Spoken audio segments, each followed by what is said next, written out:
ਸਤਿ ਸ਼੍ਰੀ ਅਕਾਲ ਜੀ। News Asia Punjabi ਦੇਖ ਰਹੇ ਹੋ ਤੁਸੀਂ ਤੇ ਮੈਂ ਹਾਂ ਤੁਹਾਡਾ ਆਪਣਾ ਕੁਲਵੰਤ ਸਿੰਘ। ਸਿਹਤ ਮਾਮਲਿਆਂ ਨੂੰ ਲੈ ਕੇ ਅੱਜ ਇੱਕ ਵਾਰ ਇੱਕ ਨਵੀਂ ਚਰਚਾ ਦੇ ਨਾਲ ਤੁਹਾਡੇ ਰੂਬਰੂ ਹੋਏ ਹਾਂ। ਅੱਜ ਦੇ ਇਸ ਚਰਚਾ ਦੇ ਵਿੱਚ ਮੇਰੇ ਨਾਲ ਮੌਜੂਦ ਰਹਿਣਗੇ ਵਿਸ਼ਵ ਪ੍ਰਸਿੱਧ ਡਾਕਟਰ ਅਮਰ ਸਿੰਘ ਆਜ਼ਾਦ ਤੇ ਆਯੁਰਵੇਦ ਦੇ ਮਾਹਰ ਡਾਕਟਰ ਨਵਦੀਪ ਸਿੰਘ ਠਾਕੁਰ। ਸਭ ਤੋਂ ਪਹਿਲਾਂ ਆਪਾਂ ਇਹਨਾਂ ਦਾ ਸਵਾਗਤ ਕਰ ਲੈਂਦੇ ਹਾਂ, ਫਿਰ ਆਪਾਂ ਆ ਕੇ ਵਿਸ਼ਾ ਵੱਲ ਵਧਾਂਗੇ। ਡਾਕਟਰ ਸਾਹਿਬ ਤੁਹਾਡਾ ਨਿਊਜ਼ ਏਸ਼ੀਆ ਪੰਜਾਬੀ ਦੇ ਬਹੁਤ ਜੀ ਸਾਰੇ ਸੁਣਦੇ ਹੋ। ਨਮਸਕਾਰ ਜੀ, ਸਤਿ ਸ਼੍ਰੀ ਅਕਾਲ ਸਾਰਿਆਂ ਦਾ ਬਹੁਤ ਬਹੁਤ ਧੰਨਵਾਦ। ਡਾਕਟਰ ਸਾਹਿਬ ਬੜਾ ਹੀ ਗੰਭੀਰ ਵਿਸ਼ਾ ਲੈ ਕੇ ਅੱਜ ਮੈਂ ਦਰਸ਼ਕਾਂ ਦੇ ਰੂਬਰੂ ਹੋਇਆ ਤੇ ਮੈਂ ਅਕਸਰ ਕਹਿੰਦਾ ਹੁੰਦਾ ਵੀ ਮੈਂ ਦਰਸ਼ਕਾਂ ਦਾ ਵਕੀਲ ਹਾਂ ਤੇ ਸਵਾਲ ਜਿਹੜੇ ਨੇ ਉਹ ਜੱਜਿਸ ਤੋਂ ਪੁੱਛੇ ਜਾਂਦੇ ਨੇ ਤੇ ਉਹ ਸਵਾਲ ਜਿਹੜੇ ਨੇ ਇਨਸਾਫ ਵਾਲੇ ਹੁੰਦੇ ਨੇ, ਕਿਉਂਕਿ ਉਹ ਬਹੁਤ ਦੁਖੀ ਚੱਲ ਰਹੀ ਹੈ ਜਨਤਾ ਜਿਸ ਤਰ੍ਹਾਂ ਦਾ ਵਰਤਾਰਾ ਚੱਲ ਰਿਹਾ ਅੱਜ ਕੱਲ੍ਹ।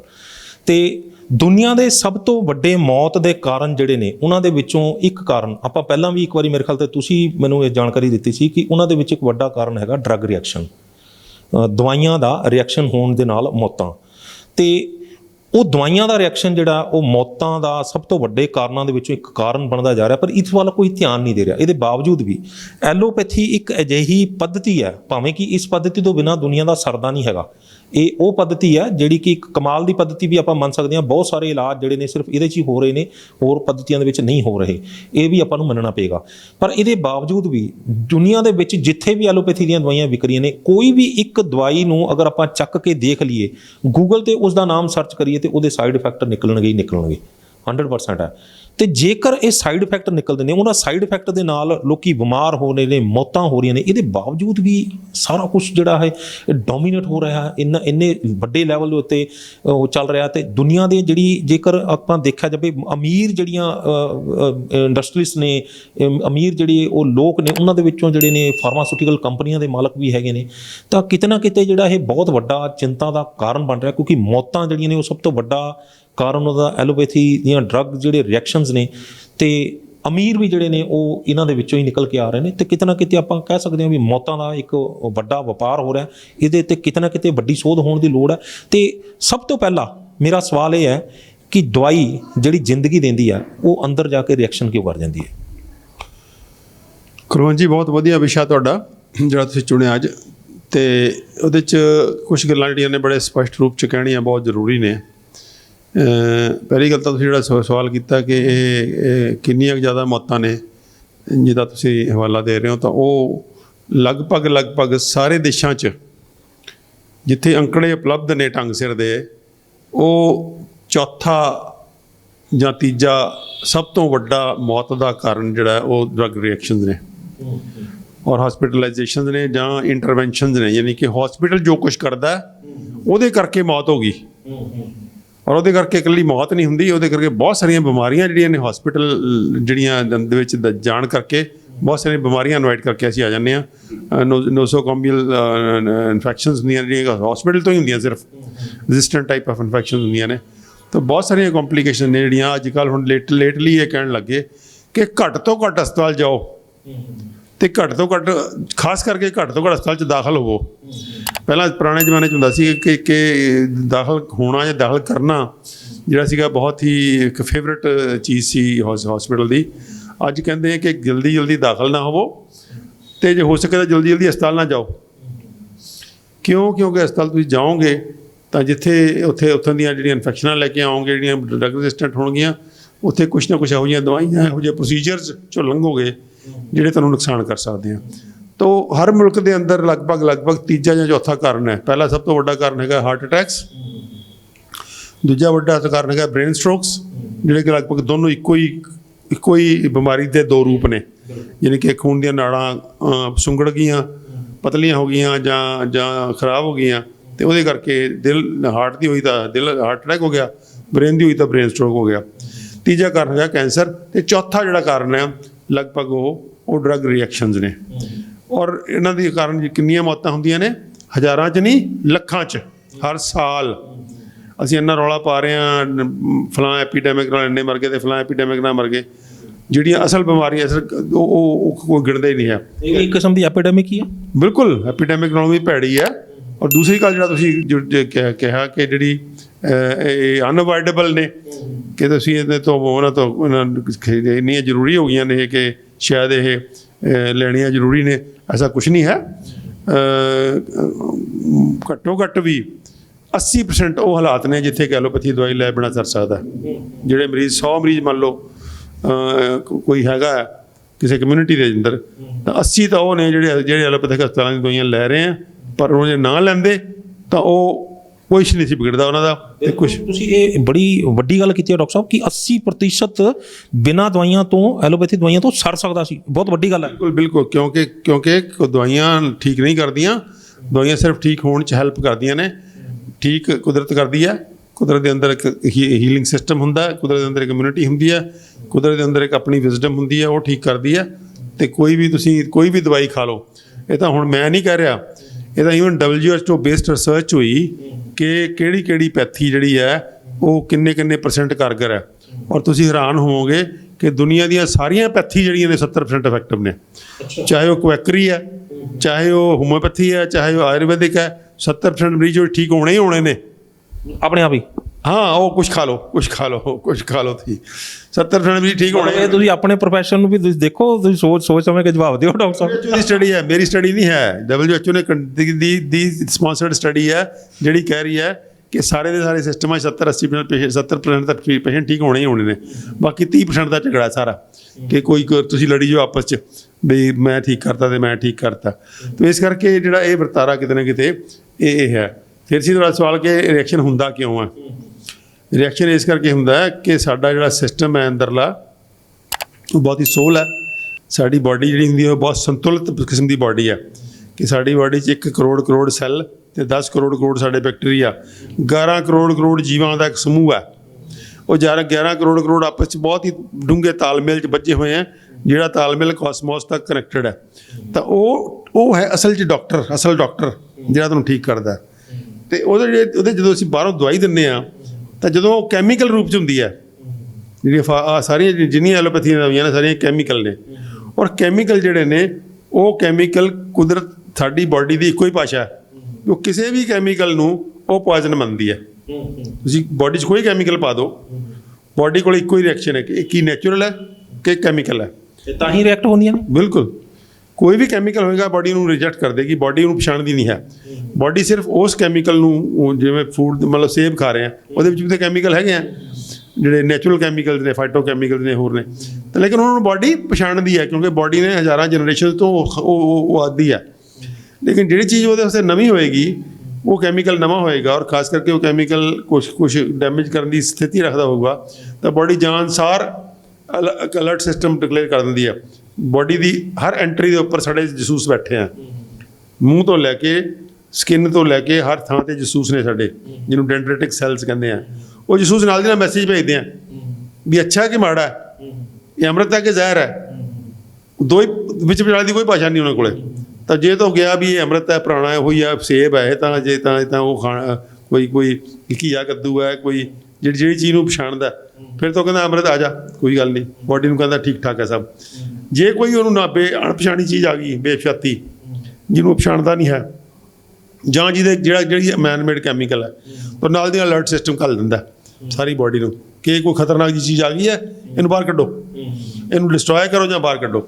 ਲਿਵਰ ਨੂੰ ਕਹਿੰਦਾ ਡਿਸਟਰੋਏ ਕਰੋ, ਗੁਰਦੇ ਨੂੰ ਕਹਿੰਦਾ ਬਾਹਰ ਕੱਢੋ, ਸਕਿਨ ਨੂੰ ਕਹਿੰਦਾ ਇਹਨੂੰ ਬਾਹਰ ਕੱਢੋ, ਤੂੰ ਬਾਹਰ ਕੱਢ। ਤਾਂ ਜੇ ਤੋਂ ਬਾਹਰ ਕੱਢਣ ਦੇ ਕਾਬਲ ਨੇ ਤਾਂ ਕੱਢ ਲੈਣਗੀਆਂ, ਨਹੀਂ ਕੱਢਣਗੀਆਂ ਤਾਂ ਫਿਰ ਉਹ ਜਿਹੜੇ ਕੱਢਣ ਦਾ ਪ੍ਰੋਸੈਸ ਪ੍ਰਕਿਰਿਆ ਕਈ ਵਾਰੀ ਉਹ ਇੰਨੀ ਕੁ ਜ਼ਿਆਦਾ ਵਾਇਲੈਂਟਲੀ ਰਿਐਕਟ ਕਰਦੀ ਹੈ ਕਿ ਉਹ ਰਿਐਕਸ਼ਨ ਦਾ ਸ਼ਕਲ ਧਾਰਨ ਕਰ ਜਾਂਦੀ ਹੈ। ਨਾਲੇ ਫਿਰ ਜਾਂ ਫਿਰ ਉਹੀ ਅੰਗ ਖਰਾਬ ਹੋ ਜਾਂਦੇ ਨੇ ਜਿਹੜੇ ਅੰਗ ਉਹਨਾਂ ਨੂੰ ਬਾਹਰ ਕੱਢ ਰਹੇ ਹੁੰਦੇ ਨੇ। ਬਿਲਕੁਲ, ਉਹ ਜਦੋਂ ਓਵਰਲੋਡ ਹੋ ਜਾਂਦੇ ਆ ਜਾਂ ਰਿਐਕਸ਼ਨਸ ਹੁੰਦੇ ਇਹਨਾਂ ਦੇ ਰਿਐਕਸ਼ਨਸ ਹੁੰਦੇ ਆ, ਉਹ ਰਿਐਕਸ਼ਨ ਜਿਹੜੇ ਇੰਨੇ ਭੈੜੇ ਹੁੰਦੇ ਆ ਕਿ ਉਹਨੂੰ ਤੁਸੀਂ ਕੰਟਰੋਲ ਵੀ ਨਹੀਂ ਕਰ ਸਕਦੇ। ਇਸ ਕਰਕੇ ਜਿਹੜਾ ਇਹ ਸਿਸਟਮ ਹੈ ਰਿਐਕਸ਼ਨ ਦਾ, ਇਹ ਸਾਰੇ ਦੇ ਸਾਰੇ ਕੈਮੀਕਲਸ ਨਾਲ ਹੁੰਦਾ। ਪੈਰਾਸੀਟਾਮੋਲ, ਜਿਹਨੂੰ ਅਸੀਂ ਸਭ ਤੋਂ ਕਾਮਨ ਦਵਾਈ ਗਿਣਦੇ ਹਾਂ, ਇਹ ਵੈਲ ਨੋਨ ਹੈ ਕਿ ਉਹ ਦੁਨੀਆ ਦੀ ਸਭ ਤੋਂ ਡੇਂਜਰਸ ਡਰੱਗ ਡਿਕਲੇਅਰ ਹੋ ਚੁੱਕੀ ਹੈ। ਪੈਰਾਸੀਟਾਮੋਲ ਸਭ ਤੋਂ ਦੁਨੀਆ ਦੀ ਸਭ ਤੋਂ ਡੇਂਜਰਸ ਨਹੀਂ, ਪਰ ਹੁਣ ਤੱਕ ਮੈਂ ਸੁਣਦਾ ਆ ਰਿਹਾ ਸੀ ਟ੍ਰੈਮਾਡੋਲ ਤੇ ਹੋਰ ਡਿਕਲੋਫਨੈਕ। ਈਵਨ ਪੈਰਾਸੀਟਾਮੋਲ ਦੀ ਸਿੰਗਲ ਗੋਲੀ ਮਾਰ ਸਕਦੀ ਤੁਹਾਨੂੰ, ਸਿੰਗਲ ਗੋਲੀ। ਅਕਿਊਟ ਲਿਵਰ ਨੈਕਰੋਸਿਸ ਕਹਿੰਦੇ ਉਹਨੂੰ। ਇੱਕ ਗੋਲੀ ਨਾਲ ਵੀ ਸਾਰੇ ਦਾ ਸਾਰਾ ਲਿਵਰ ਖਰਾਬ ਹੋ ਸਕਦਾ ਹੈ, ਔਰ ਹੁੰਦੇ ਆ ਸੈਂਕੜੇ ਲੋਕਾਂ ਦੇ ਹਰ ਸਾਲ ਹੁੰਦੇ ਆ ਲਿਵਰ। ਡਾਕਟਰ ਸਾਹਿਬ ਇੱਕ ਚੀਜ਼ ਹੋਰ ਹੈ, ਅੱਜ ਕੱਲ੍ਹ ਤਾਂ ਹਰੇਕ ਪੇਨ ਕਿਲਰ ਦੇ ਵਿੱਚ ਪੈਰਾਸੀਟਾਮੋਲ ਜਿਹੜੀ ਉਹ ਪਾਈ ਹੋਈ ਹੈ ਨਾਲ, ਤੇ ਫਿਰ ਉਹ ਕੀ ਚੱਕਰ ਹੈ? ਫਿਰ ਤਾਂ ਮਰਨ ਵਾਲਾ ਹੀ ਕੰਮ ਹੋ ਗਿਆ। ਉਹ ਫਿਰ ਇਦਾਂ ਹੀ ਹੈ ਸਿਸਟਮ। ਹੁਣ ਇਹ ਤਾਂ ਇੱਕ ਮਰਸ ਹੈ ਨਾ, ਇਹ ਧੰਦੇਬਾਜ਼ੀ ਹੈ। ਧੰਦੇਬਾਜ਼ੀ ਦੇ ਅੰਦਰ ਕੋਈ ਇਹ ਨਹੀਂ ਸੋਚਦਾ ਵੀ ਉਹ ਕਿੰਨਾ ਮਰਨਾ, ਤੇ ਕਿਉਂਕਿ ਪੈਰਾਸੀਟਾਮੋਲ ਦੇ ਅੰਦਰ ਕੋਈ ਇੰਡੀਕੇਸ਼ਨ ਹੀ ਹੈ ਨਹੀਂ ਗਿਆ। ਕਿਉਂਕਿ ਬੁਖਾਰ ਜਿਹੜਾ ਉਹਨੂੰ ਉਤਾਰਨਾ ਨਹੀਂ ਚਾਹੀਦਾ, ਬੁਖਾਰ ਨੂੰ ਉਤਾਰਨ ਵਾਲਾ ਸਿਸਟਮ ਹੀ ਗਲਤ ਹੈ। ਅਤੇ ਬੁਖਾਰ ਦੇ ਅੰਦਰ ਪੈਰਾਸਟਾਮੋਲ ਦੇ ਅੰਦਰ ਬੁਖਾਰ ਉਤਾਰਨ ਦੇ ਗੁਣ ਸਭ ਤੋਂ ਵੱਧ ਹੈ। ਇਸ ਕਰਕੇ ਪੇਨ ਕਿਲਰ ਜਿਹੜੀ ਹੈ ਕੋਈ ਬਹੁਤੀ ਵਧੀਆ ਹੈ ਵੀ ਨਹੀਂ ਉਹ, ਔਰ ਦੂਜੀ ਗੱਲ ਪੇਨ ਕਿਲਰ ਵੈਸੇ ਵੀ ਨਹੀਂ ਖਾਣੇ ਚਾਹੀਦੇ ਐਡੇ ਜ਼ਿਆਦਾ। ਇਸ ਕਰਕੇ ਇਹਨੂੰ ਖਾਣ ਦੀ ਜ਼ਰੂਰਤ ਜਿਹੜੀ 80-90% ਨਹੀਂ ਹੈ। ਸਿਰਫ ਕਿਤੇ 10% ਮਰੀਜ਼ਾਂ ਨੂੰ ਕਿਤੇ ਅਕਿਊਟ ਐਮਰਜੈਂਸੀ ਦੀ ਲੋੜ ਪੈ ਸਕਦੀ ਹੈ। ਅਤੇ ਇੱਦਾਂ ਜੇ ਅਸੀਂ ਢੰਗ ਸਿਰ ਸੈਂਸੀਬਲ ਢੰਗ ਨਾਲ ਵਰਤੀਏ ਤਾਂ ਅਸੀਂ ਹਜ਼ਾਰਾਂ ਲੱਖਾਂ ਮੌਤਾਂ ਬਚਾ ਸਕਦੇ ਹਾਂ। ਬੜੇ ਵੱਡੀ ਤੁਸੀਂ ਜਿਹੜੀ ਗੱਲ ਕਹੀ ਹੈ ਕਿ ਜਿਹੜੇ 70% ਜਿਹੜੇ ਮਰੀਜ਼ ਨੇ ਉਹ ਇੱਦਾਂ ਹੀ ਠੀਕ ਹੋ ਸਕਦੇ ਨੇ, ਉਹਨਾਂ ਨੂੰ ਦਵਾਈਆਂ ਦੀ ਲੋੜ ਹੀ ਨਹੀਂ ਪੈਂਦੀ। ਜਦ ਕਿ ਤੁਸੀਂ ਇੱਕ ਡਾਕਟਰ ਹੋ ਅਤੇ ਡਾਕਟਰ ਦਾ ਇਹ ਕੰਮ ਹੁੰਦਾ ਹੈ ਕਿ ਹਰ ਪੈਥੀ WHO ਦੀ ਸਪਾਂਸਰਡ ਸਟੱਡੀ ਹੈ ਕਿ ਉਹਨਾਂ ਨੇ ਪੈਥੀਜ਼ ਨੂੰ ਕੰਪੇਅਰ ਕੀਤਾ ਵੀ ਕਿਹੜੀ ਪੈਥੀ ਦੀ ਸਕਸੈਸ ਰੇਟ ਕਿੰਨੀ ਹੈ। ਉਹ ਸਾਰਿਆਂ ਦੀ ਸਕਸੈਸ ਰੇਟ ਬਰਾਬਰ ਹੈ, ਉਹ 70 ਤੋਂ 80% ਹੈ। ਇਹ ਵੀ ਹੋ ਸਕਦਾ ਵੀ ਕਦੋਂ ਝਗੜੇ 'ਚ ਨਾ ਪੈਂਦਾ ਹੋਵੇ WHO ਵੀ ਮੈਂ ਕੀ ਲੈਣਾ ਸਿਆਪਾ ਮੇਰੇ ਗੱਲ। ਇੰਡੀਪੈਂਡੈਂਟ ਸਟੱਡੀ ਹੈ, ਸਪਾਂਸਰਡ ਸਟੱਡੀ ਸੀ, WHO ਦੀ ਆਪਣੀ ਸਟੱਡੀ ਨਹੀਂ ਸੀ, ਸਪਾਂਸਰਡ ਸਟੱਡੀ ਸੀ। ਉਹ ਕਿਸੇ ਤੋਂ ਕਰਵਾਈ ਸੀ ਉਹਨਾਂ ਨੇ ਯੂਨੀਵਰਸਿਟੀਆਂ ਤੋਂ, ਅਤੇ ਉਹ ਬੜੀ ਵੱਡੀ ਸਟੱਡੀ ਸੀ, ਨਾਲੇ ਛੋਟੀ ਮੋਟੀ ਸਟੱਡੀ ਨਹੀਂ ਸੀ। ਤਾਂ ਉਹ ਸਟੱਡੀ ਦਾ ਕਨਕਲੂਜਨ ਇਹ ਸੀਗਾ ਕਿ ਸਾਰੀਆਂ ਪੈਥੀਆਂ ਜਿਹੜੀਆਂ ਨੇ ਉਹ ਬਰਾਬਰ ਨੇ। ਸਾਰੀਆਂ ਪੈਥੀਆਂ ਡਾਕਟਰ ਸਾਹਿਬ ਬਰਾਬਰ ਨੇ, ਫਿਰ ਇੱਕ ਐਲੋਪੈਥੀ ਇੰਨੀ ਡੋਮੀਨੇਟ ਕਿਉਂ ਕਰ ਰਹੀ ਹੈ ਵਰਲਡ ਲੈਵਲ ਦੇ ਉੱਤੇ? ਡੋਮੀਨੇਟ ਇਸ ਕਰਕੇ ਕਰ ਰਹੀ ਹੈ ਕਿ ਉਹਦੇ 'ਚ ਜਿਹੜੇ ਪੈਸੇ ਵਾਲੇ ਲੋਕ ਨੇ, ਜਿਹੜੇ ਇਸ ਵੇਲੇ ਫਾਰਮਾ ਕੰਪਨੀਆਂ ਨੇ ਉਹ ਸਭ ਤੋਂ ਟੌਪ ਨੇ। ਆਯੁਰਵੈਦਿਕ ਤਾਂ ਬਹੁਤ ਪਿੱਛੇ ਆ, ਬਾਕੀ ਦਵਾਈਆਂ ਜਿਹੜੀਆਂ ਨੇ ਆਯੁਰਵੇਦ ਦੀਆਂ ਜਾਂ ਹੋਮੋਪੈਥੀ ਦੀਆਂ ਉਹ ਤਾਂ ਕਿਤੇ ਵੀ ਸਟੈਂਡ ਨਹੀਂ ਕਰਦੀਆਂ, ਉਹਦੇ ਮੁਕਾਬਲੇ 'ਚ ਕੁਛ ਵੀ ਨਹੀਂ ਹੈ। ਤਾਂ ਇਸ ਕਰਕੇ ਜਿਹੜਾ ਫਾਰਮਾ ਕੰਪਨੀਆਂ ਦਾ ਪੈਸਾ ਲੱਗਿਆ ਹੋਇਆ ਉਹ ਬਹੁਤ ਜ਼ਿਆਦਾ ਜਿਹੜਾ ਐਲੋਪੈਥੀ ਦੇ ਅੰਦਰ, ਐਲੋਪੈਥੀ 'ਚ ਪ੍ਰੋਫਿਟਸ ਨੇ, ਐਲੋਪੈਥੀ 'ਚ ਉੱਲ ਹੈ। ਐਲੋਪੈਥੀ 'ਚ ਹੁਣ ਆਯੁਰਵੇਦ ਦੀਆਂ ਬਹੁਤੀਆਂ ਦਵਾਈਆਂ ਤਾਂ ਘਰ ਬੈਠੇ ਬਣਾ ਲੈਂਦੇ ਸੀ ਲੋਕ, ਡੀਸੈਂਟਰਲਾਈਜ਼ ਸਿਸਟਮ ਸੀਗਾ ਉਹਦਾ। ਅਤੇ ਜੇ ਤੁਸੀਂ ਐਲੋਪੈਥੀ ਲਓ ਤਾਂ ਉਹਦੀ ਕੋਈ ਵੀ ਦਵਾਈ ਤੁਸੀਂ ਘਰ ਨਹੀਂ ਬਣਾ ਸਕਦੇ, ਹਰ ਦਵਾਈ ਕੰਪਨੀ ਹੀ ਬਣਾਏਗੀ, ਔਰ ਕੰਪਨੀ ਦਾ ਹੀ ਉਹ ਪੇਟੈਂਟ ਰਾਈਟ ਹੋਏਗਾ। ਹਰ ਕੰਪਨੀ ਪੇਟੈਂਟ ਰਾਈਟ ਲੈਂਦੀ ਹੈ ਪਹਿਲਾਂ ਹਰ ਦਵਾਈ ਦਾ। ਉਹ ਪੇਟੈਂਟ ਰਾਈਟ ਕਈ ਸਾਲ ਤੱਕ ਚੱਲਦਾ, ਉਹ ਕਈ ਸਾਲ 'ਚ ਪਹਿਲਾਂ ਪੂਰੀ ਲੁੱਟ ਮਚਾ ਕੇ ਹੱਥ ਮਚਾ ਕੇ ਫਿਰ ਉਹਨੂੰ ਖੋਲ੍ਹ ਦਿੰਦੀਆਂ, ਫਿਰ ਹੋਰ ਕੰਪਨੀਆਂ ਵੀ ਲੈ ਲੈਂਦੀਆਂ ਨੇ। ਤਾਂ ਇਸ ਕਰਕੇ ਇਹ ਕੰਪਨੀਆਂ ਜਿਹੜੀਆਂ ਨੇ ਆਪਣੀ ਮੋਨੋਪੋਲੀ ਬਣਾ ਕੇ ਆਪਣੇ ਪੈਸੇ ਦੇ ਸਿਰ 'ਤੇ, ਉਹ ਦਾਦਾਗਿਰੀ ਦੇ ਸਿਰ 'ਤੇ ਦਵਾਈਆਂ ਚਲਾਉਂਦੇ ਆ। ਔਰ ਕੁਝ ਦਵਾਈਆਂ ਬਹੁਤ ਵਾਰੀ ਜਿਹੜੀਆਂ 2-2, 3-3 ਸਾਲ, 4-4 ਸਾਲ, 5-5 ਸਾਲ ਚੱਲ ਕੇ ਬਾਅਦ 'ਚੋਂ ਬੈਨ ਹੋ ਜਾਂਦੀਆਂ ਨੇ। ਕਿੰਨੀਆਂ ਸ਼ੂਗਰ ਦੀਆਂ ਦਵਾਈਆਂ ਬੈਨ ਹੋਈਆਂ, ਜਿਹਦੇ ਕਈ ਹਾਰਟ ਅਟੈਕਸ ਹੁੰਦੇ ਸੀਗੇ, ਇੱਕ ਤੋਂ ਬਾਅਦ ਇੱਕ। ਮੇਰੇ ਖਿਆਲ 'ਚ ਦੁਨੀਆ 'ਚ ਇਸ ਵੇਲੇ ਹੁਣ ਤੱਕ ਸੈਂਕੜੇ ਦਵਾਈਆਂ ਜਿਹੜੀਆਂ ਨੇ ਉਹ ਸਾਲਾਂ ਬੱਧੀ ਚੱਲ ਕੇ ਫਿਰ ਬੈਨ ਹੋਈਆਂ, ਔਰ ਉਹਦੇ ਨਾਲ ਹਜ਼ਾਰਾਂ ਲੋਕ ਮਰੇ। ਇਹ ਔਨ ਰਿਕਾਰਡ ਹੈ, ਕਿ ਮੇਰੇ ਕਹਿਣ ਦੀ ਗੱਲ ਨਹੀਂ ਹੈ। ਬਹੁਤ ਵੱਡੀ ਤੁਸੀਂ ਜਾਣਕਾਰੀ ਦਿੱਤੀ। ਮੇਰੇ ਨਾਲ ਡਾਕਟਰ ਨਵਦੀਪ ਸਿੰਘ ਠਾਕੁਰ ਨੇ, ਇਹ ਆਯੁਰਵੇਦ ਦੇ ਮਾਹਰ ਨੇ, BAMS ਡਾਕਟਰ ਨੇ। ਆਪਾਂ ਇਹਨਾਂ ਤੋਂ ਜਾਣਦੇ ਹਾਂ ਕਿ ਡਾਕਟਰ ਸਾਹਿਬ ਡਾਕਟਰ ਅਮਰ ਸਿੰਘ ਆਜ਼ਾਦ ਹੋਣਾ ਨੇ ਦੱਸਿਆ ਹੈਗਾ ਕਿ ਜਿਹੜੀਆਂ ਦਵਾਈਆਂ ਨੇ, ਕੈਮੀਕਲ ਰੂਪੀ ਜਿਹੜੀਆਂ ਦਵਾਈਆਂ ਨੇ, ਇਹ ਬੋਡੀ ਦੇ ਅੰਦਰ ਜਾ ਕੇ ਰਿਐਕਟ ਕਰਦੀਆਂ ਨੇ, ਬੋਡੀ ਨੂੰ ਭਾਜਣਾ ਪੈ ਜਾਂਦੀਆਂ ਨੇ। ਹਰੇਕ ਅੰਗ, 5 ਜਿਹੜੇ ਅੰਗ ਨੇ ਜਿਹੜੇ ਟੌਕਸਿਨਸ ਬਾਹਰ ਕੱਢਣੇ, ਲੀਵਰ ਹੋ ਗਿਆ, ਗੁਰਦਾ ਹੋ ਗਿਆ, ਆਪਣਾ ਅੰਤੜੀਆਂ ਹੋ ਗਈਆਂ, ਫੇਫੜੇ ਹੋ ਗਏ, ਚਮੜੀ ਹੋ ਗਈ, ਇਹ 5 ਜਿਹੜੇ ਟੌਕਸਿਨਸ ਬਾਹਰ ਕੱਢਣ ਵਾਲੇ ਅੰਗ ਨੇ, ਇਹ ਸਾਰਿਆਂ ਨੂੰ ਭਾਜਣਾ ਪੈ ਜਾਂਦੀਆਂ। ਅਤੇ ਇਹ ਸਾਰਿਆਂ ਦੇ ਵਿੱਚੋਂ ਜੇਕਰ ਜ਼ਿਆਦਾ ਸਟਰੋਂਗ ਕੈਮੀਕਲ ਹੈ ਤੇ ਫਿਰ ਇਹ ਸਾਰੇ ਹੀ ਖਰਾਬ ਹੁੰਦੇ ਨੇ। ਇਹੀ ਇਹਨਾਂ ਦੇ ਉੱਤੇ ਸਭ ਤੋਂ ਵੱਡਾ ਅਟੈਕ ਹੁੰਦਾ। ਲੇਕਿਨ ਆਯੁਰਵੇਦ ਦੇ ਵਿੱਚ ਤਾਂ ਸੇਬ ਨਾਲ, ਅਨਾਨਾਸ ਨਾਲ, ਅਮਰੂਦ ਨਾਲ, ਹਰੇਕ ਫਲ ਨਾਲ, ਹਰੇਕ ਸਬਜ਼ੀ ਨਾਲ ਇਲਾਜ ਕਰਨੇ ਦੱਸੇ ਹੋਏ ਨੇ, ਫਿਰ ਪਿੱਛੇ ਕਿਉਂ ਰਹਿ ਗਿਆ? ਸਤਿ ਸ਼੍ਰੀ ਅਕਾਲ, ਡਾਕਟਰ ਨਵਦੀਪ ਠਾਕੁਰ ਮੈਂ ਗੱਲ ਕਰ ਰਿਹਾ। ਪਹਿਲਾਂ ਤਾਂ ਤੁਹਾਡਾ ਬਹੁਤ ਬਹੁਤ ਧੰਨਵਾਦ ਮੈਨੂੰ ਆਪਣੇ ਚੈਨਲ 'ਤੇ ਬੁਲਾਉਣ ਲਈ। ਜਿਵੇਂ ਸਰ ਨੇ ਦੱਸਿਆ ਹੈ, ਬਿਲਕੁਲ ਸਹੀ ਗੱਲ ਹੈ।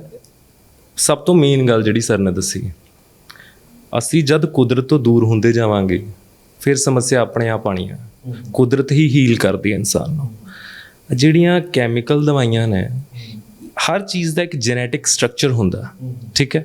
ਹੁਣ ਜਿਵੇਂ ਤੁਹਾਨੂੰ ਕੋਈ ਗੱਲ ਕਹਾਂ, ਕੋਈ ਆਯੁਰਵੈਦਿਕ ਹਰਬ ਹੈ, ਕੋਈ ਜੜੀ ਬੂਟੀ ਹੈ, ਜਾਂ ਕੋਈ ਵੀ ਔਸ਼ਧ ਹੈ, ਉਹ ਜੈਨੇਟਿਕਲੀ ਕੁਦਰਤ ਦੇ ਹੀ ਸਟਰਕਚਰ ਨੇ ਤਿਆਰ ਕੀਤੀ ਆ। ਉਹਨੂੰ ਮੈਂ ਜਾਂ ਤੁਸੀਂ ਜਾਂ ਕਿਸੇ ਫਾਰਮਾ ਕੰਪਨੀ ਨੇ ਨਹੀਂ ਬਣਾਇਆ ਉਹਨੂੰ।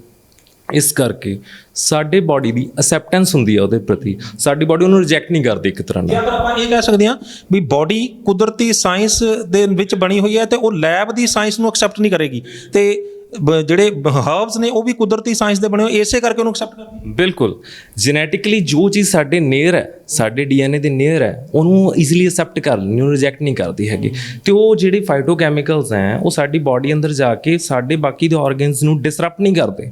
ਫਰਜ਼ ਕਰੋ ਜਿਵੇਂ ਆਪਾਂ ਕੁਝ ਦਵਾਈਆਂ ਦੇ ਵਿੱਚ ਕੋਈ ਹਾਰਮੋਨਸ ਆਪਾਂ ਅੰਦਰ ਲੈਣਾ ਸ਼ੁਰੂ ਕਰ ਦਿੰਦੇ ਹਾਂ, ਜਾਂ ਕਿਸੇ ਵੀ ਤਰ੍ਹਾਂ ਦੀ ਜਾਂ ਜਿੱਦਾਂ ਕੋਈ ਐਂਟੀ ਡਿਪਰੈਸੈਂਟ ਹੈ, ਉਹ ਸਾਡੀ ਬਾਡੀ 'ਚ ਬਣਨਾ ਬੰਦ ਹੋ ਜਾਂਦੇ ਆ। ਸਾਡੀ ਬਾਡੀ ਨੂੰ ਮੈਸੇਜ ਮਿਲਦਾ, ਤਾਂ ਹੀ ਆਪਾਂ ਉਹਨਾਂ ਦੇ ਐਡਿਕਟ ਹੋ ਜਾਂਦੇ ਹਾਂ ਇੱਕ ਤਰ੍ਹਾਂ।